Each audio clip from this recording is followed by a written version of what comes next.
I think we learn what an emergency is or not when we're like in elementary school.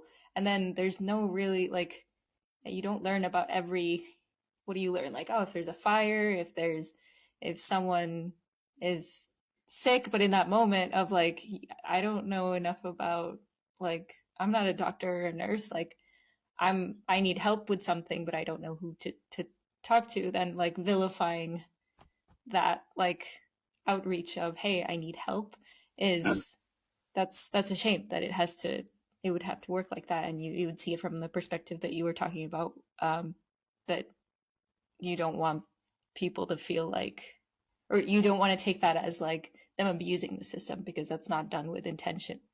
Yeah. I People mean, just need help. yeah, and that's just, I mean, that's a recurrent theme. Even, practicing, emergency medicine in Los Angeles, it, I think the emergency room is an interesting place because, if the rest of society doesn't know what else to do with an Mm, individual, go to the emergency room yeah. and let them, Exactly. let them figure it out. Yeah. Yeah.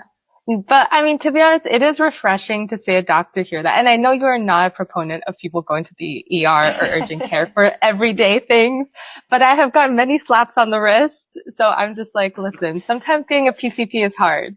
So, No, uh, I don't want to blame. I don't want to blame. I don't want to blame patients. I don't. It's a system. It's a system wide issue, right? It was like, a lot of people, they don't have access to their primary care doctor. They don't have healthcare access. Otherwise, I have this conversation frequently with my patients where they're like, hey, look, I'm sorry. I know this isn't an emergency, but I just have nowhere else to go. It's like, I Mm. understand.